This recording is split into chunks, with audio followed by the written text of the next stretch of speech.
Raider Nation, listen. Today's Raiders conversation feels like somebody shook the whole house and now everything's rattling. We've got a straight-up money call that has to happen if we're serious about not repeating the same self-inflicted damage and watching talent slip through our fingers. We've got a defense that's been a migraine all year, plus this weird cloud hanging over the biggest leader in the building. We've got a head coach hunt with names that don't even live in the same universe. And yeah, we've even got a former guy trying to find his way back through the front door, except there's a concrete wall in his path. Ride with me because that last part is a gut punch. Before we dive into all of it, do me a favor real quick, lock in with the channel and hit the comments like you're calling the plays. Outside of the quarterback decision, what position is screaming for help in the draft right now?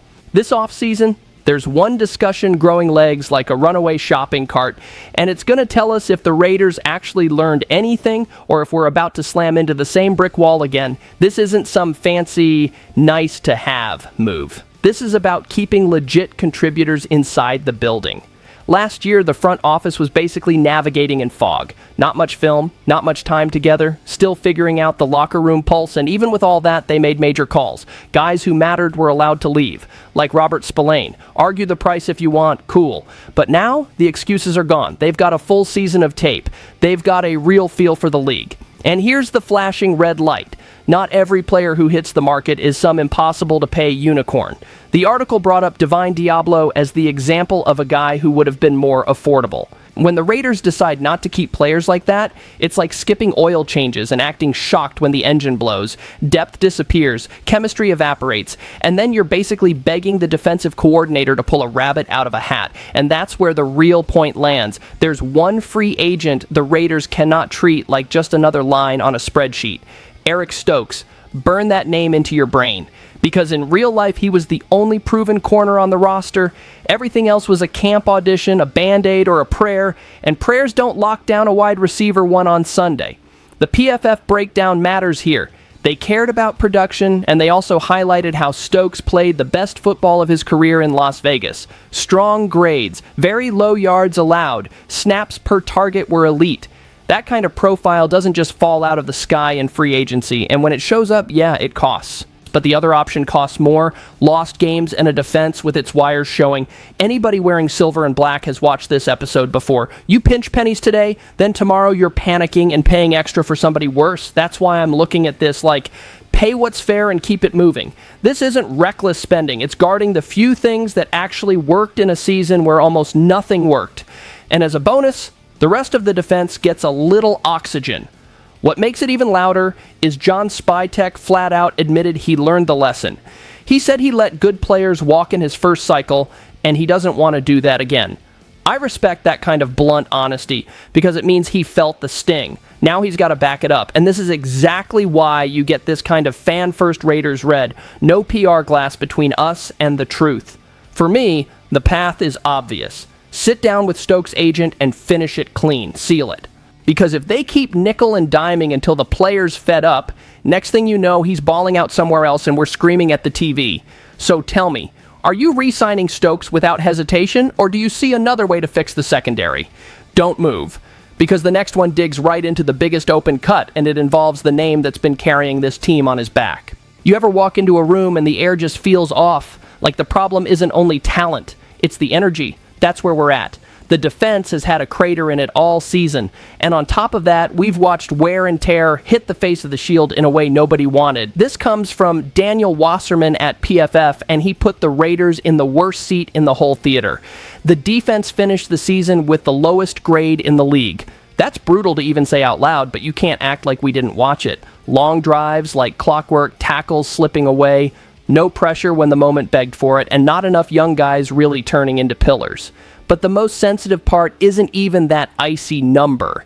It's what he said about Max Crosby and how things look with the front office. Think back to the end of the season. The team decided he wouldn't play the final 2 games, even though he said he felt ready. That's the kind of move that can leave a dent. And when your top leader is irritated, it's like a tuning fork. Everybody in the locker room starts vibrating. Then the chatter kicked up. Is there a rift or not? Some folks swear there is. Others say it's nothing. I'm right in the middle. It can be a serious disagreement, the kind any relationship runs into. but if you don't address it fast, it can harden into a scar. And with the Raiders stepping into a new era, that becomes rocket fuel for rumors. Toss in the coaching chaos, the report says Pete Carroll was fired, and it also says the search is still going. Leadership changes already make everything tense.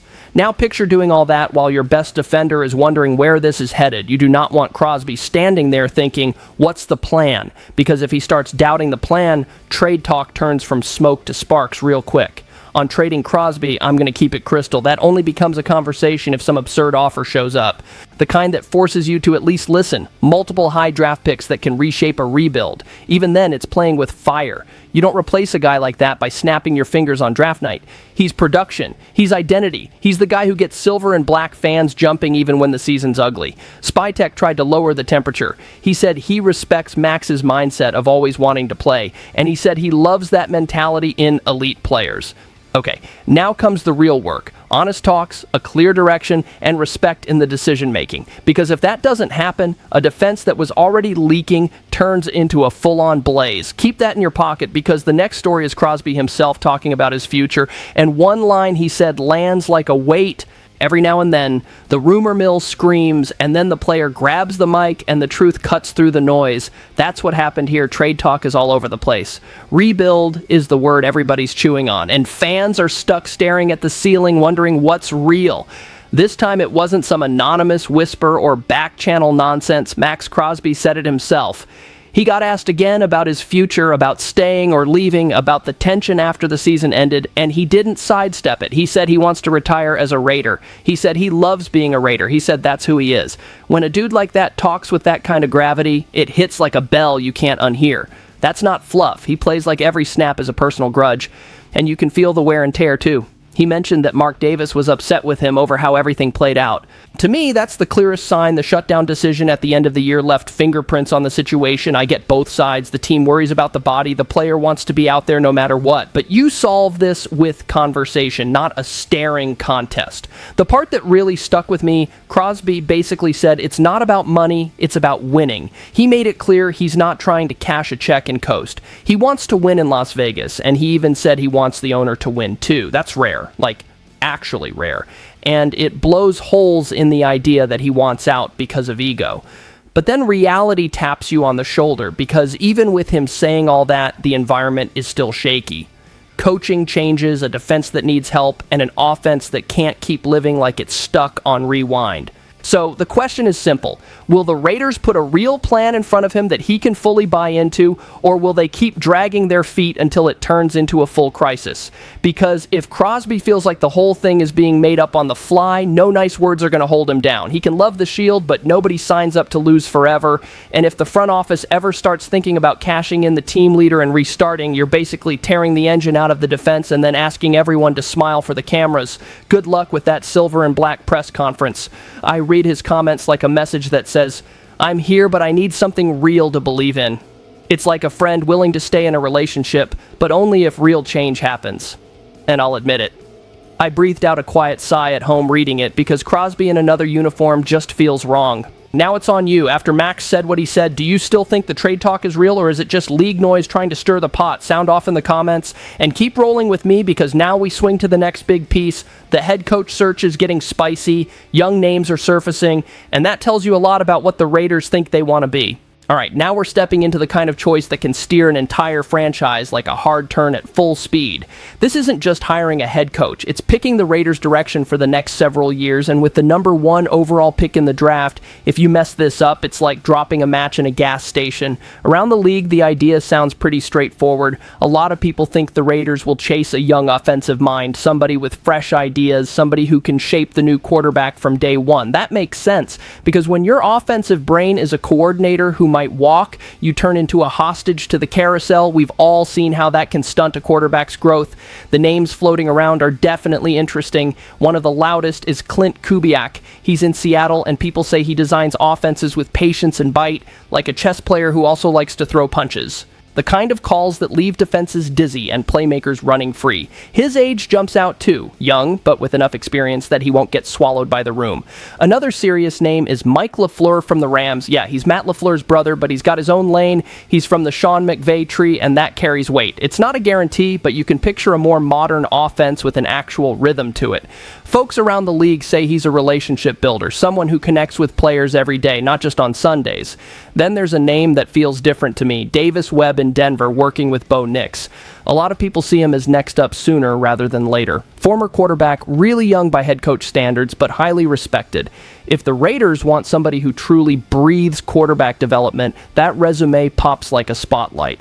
And you can't ignore Nate Scheelhaase from the Rams either. He doesn't get the same coordinator hype, but he's known as aggressive and creative, the type who treats offense like a weapon instead of a parking brake. And honestly, I'm done watching timid offense. Enough already. What really matters is what all these names signal. The Raiders are trying to flip the chapter. Stop doing quick fixes and start actually building. But building takes alignment with the front office. It takes a plan the roster buys into. It takes the nerve to stay the course when the first wave of criticism hits like a storm. Whoever it is, I want two things: a real offensive identity and respect for the weight of the shield.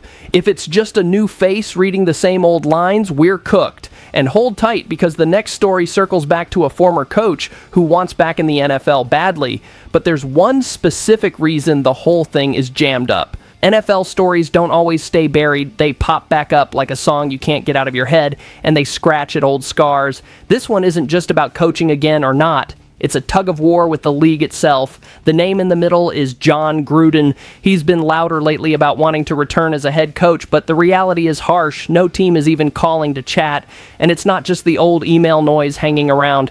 There's a much heavier barrier. Mike Florio from Pro Football Talk pointed straight at it. The biggest issue is Gruden's lawsuit against the NFL. He's suing the league, and the case is still alive. There's already been a major decision in Nevada that let the case keep moving forward outside the closed arbitration process the NFL prefers. That's why everything's frozen. What team wants to go to war with the league over a coach? The NFL controls schedules, controls narratives, controls access, and it's got real backroom leverage. Hire somebody who's in open conflict with Park Avenue, and it's like painting a target on your chest before the first practice. And the timing makes it even clearer. There are still head coaching vacancies across the league, and the report even mentions the Giants moving toward John Harbaugh. But Gruden isn't on any short list. That tells you everything. And if we're being real, it feels like the league would rather act like he's a ghost. For Raiders fans, it also drags up the uncomfortable memory.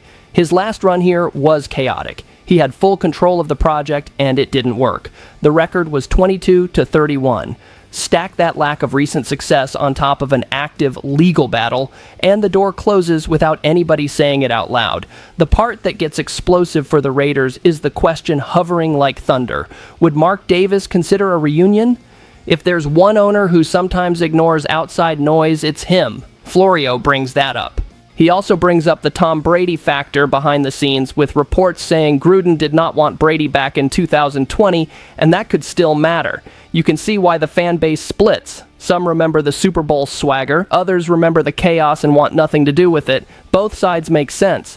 But one thing is obvious: if the Raiders ever made a move like that, the ripple would go way beyond Sundays. So the tension stays right there. Former coach tied to the shield, a league that wants nothing to do with him because of the lawsuit, and in the middle, a Raiders team trying to reinvent itself, hire the right coach, and keep its leaders steady. Let that sit for a second, because this Gruden story isn't just about Gruden. It's about power, ego, and the Raiders trying to juggle yesterday and tomorrow at the same time. And that drops us right into what comes next.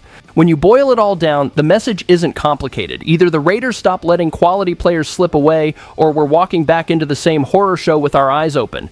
Stokes is a growing up moment, and the whole defense hangs on decisions like that, plus the Crosby situation cannot turn into some never-ending soap opera.